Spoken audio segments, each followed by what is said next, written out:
నమస్తే, నేను మధు. హీరో అవ్వాలని ఇప్పట్లో చాలా మంది యూత్ కళ అని కూడా చెప్పచ్చు. కొంతమంది హీరో అవ్వాలని ఎంతో ప్రయత్నిస్తుంటారు. దానికోసం వాళ్ళకు వాళ్ళు కూడా మోటివేషన్ చేసుకుంటూ అన్ని రకాలుగా వాళ్ళని సిద్ధం చేసుకుంటూ ఉంటారు. మరి సామాన్య జనాల సంగతి ఇలా ఉంటే అంతో ఇంతో సినిమా బ్యాక్గ్రౌండ్ ఉన్న వాళ్ళ పరిస్థితి ఇంక చెప్పనక్కర్లేదు.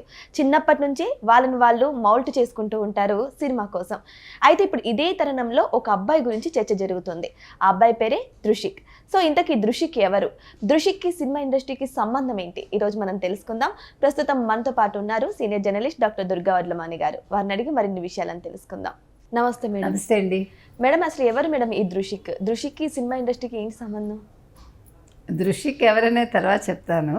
ముందు ఈ అబ్బాయి అందరి కుట్రాళ్ళలాగానే సినిమా హీరో అవ్వాలని కలలు కన్నాడు. అంటే చాలా చిత్రంగా ఉంటాయి కదా, ఇండస్ట్రీ అనేదే అసలు చిత్రం, అదొక మాయా ప్రపంచం. అసలు ఎవరు ఎప్పుడు ఎందుకు ఉన్నతికి వెళ్తారో, ఎవరు టప్మని కింద పడతారో ఎవరు చెప్పలేరు. మీకు అందుకు ఉదాహరణ ఈవివి సత్యనారాయణ కొడుకులు. యాక్చువల్గా పెద్ద కొడుకుని హీరో చేయాలని ఆయన అనుకుంటే అల్లరి నరేష్ అసలు ఊహించని విధంగా హీరో అయ్యాడు. అంటే మీకు మనిషికి కావాల్సిన అందం ఒకటే కాదు, హీరో అవ్వాలన్నా హీరోయిన్ అవ్వాలన్నా అందంగా కనిపిస్తే సరిపోదు. మీకు ఆన్ స్క్రీన్ ప్రెజెన్స్ ఉండాలి, మీలో ఒక ఈజ్ ఉండాలి. ఆ ఈజ్ అల్లరి నరేష్కి ఉంది. ఇప్పుడు చిరంజీవి గారు అంత పెద్ద హీరో అయ్యారు అంటే ఊరికే అవ్వలే, ఆయన కష్టపడ్డారు. ప్లస్ ఆ బాడీలో ఆ ఈజ్ ఇప్పటికీ ఉంది. ఇప్పుడు మొన్న సినిమా హిట్ అయిందంటే Manashankar Varaprasad garu still he is able to do. అదే మీరు కొత్తలో ఎట్లా ఫిట్నెస్ ఉందో మీకు డ్యాన్స్లో అదే ఫిట్నెస్ ఉంది ఆయనకి. అది చాలా కష్టం. అందుకని కళలు కనాలి, ఆ కళల్ని నిజం చేసుకోవాలంటే మనం మలుచుకోవాలి. అట్లాగా ఈ అబ్బాయి ధృషిక్ అన్న అబ్బాయి లండన్కి వెళ్ళి యాక్టింగ్లో శిక్షణ తీసుకున్నాడు, అన్ని రకాలుగా శిక్షణ తీసుకున్నాడు. అబ్బాయి కూడా చాలా బాగున్నాడు చూడ్డానికి. అయితే నేను అనేది అదే చెప్తున్నాను మీకు, ఆన్ స్క్రీన్ ప్రెజెన్స్ చూడాలి. ఇప్పుడు మ్యాడ్ 3కి ఇతన్ని హీరోగా తీసుకున్నారు. అయితే ఇప్పుడు మీరు అడిగిన దానికి ఇప్పుడు చెప్తా, ఎవరు అసలు ఈ ధృషిక్ అంటే, మీకు హీరోల పిల్లలే హీరోలు అవుతారు, లేకపోతే హీరోల కూతుళ్ళే హీరోయిన్లు అవుతారు అనేదానికి భిన్నంగా హీరోల దగ్గర పనిచేసే మేనేజర్ పిల్లలు కూడా హీరోలు అవ్వచ్చు అని ఈ ధృషిక్ ప్రూవ్ చేస్తున్నాడు. అంటే ఇతను రామ్ చరణ్ దగ్గర ఈ ప్రవీణ్ అని ఇండస్ట్రీలో చాలామందికి తెలుసు, ఆయన మేనేజర్గా ఉంటారు. సో ఆయన కొడుకు ఈ ధృషిక్ అనమాట. ఈ అబ్బాయికి చాలా హీరో అవ్వాలని కోరిక, ఆ కోరికతో ఆ రకంగా చేస్తున్నాడు. సో మరి ఇది చాలా పెద్ద హిట్ అవ్వాలి. అబ్బాయి చూడ్డానికి బాగున్నాడు, యాక్షన్ కూడా బాగుంటుందని అనుకుందాం, మనకు తెలియదు. కానీ ఉపాసన కూడా అతనికి చాలా సపోర్ట్ ఇచ్చారు. ఉపాసన హ్యాండ్ ఉంది. మనం ఇంతకుముందు కూడా ఉపాసన గారి గురించి మాట్లాడుకున్నాం. అమ్మాయి చిన్న వయసులోనే బాగా మెచ్యూర్డ్గా ఉంది. ఇంకొకటి ఏంటంటే ఆస్తి కంటే కూడా ఇప్పుడు 1000 కోట్ల ఆస్తులు ఉన్నాయి, ప్లస్ రామ్ చరణ్ భార్య, ప్లస్ చిరంజీవి కోడలు, ఇవన్నీ పక్కన పెడితే షీఈ్ ఎ హ్యూమన్ బీయింగ్. చాలా హ్యుమానిటీ ఉంటుంది ఆవిడ దగ్గర, అది మనం అప్రిషియేట్ చేయాలి. అంటే తను జంతువుల్ని కూడా బాగా చూసుకుంటుంది, అది వేరు. కానీ అమ్మాయి దగ్గరికి వెళ్ళి ఎవరిని ఏదైనా అడిగితే కాదు అన్నది అనేది నేను విన్న విషయం.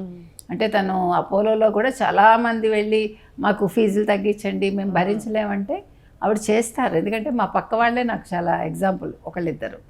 అంటే నేను అనేది అది ఎదిగే కొద్దీ ఒదిగి ఉండడం అనేది మనం ఉపాసన దగ్గర చూస్తాము. సో ఇవాళ ఉపాసన కూడా అబ్బాయికి చాలా హెల్ప్ చేశారు.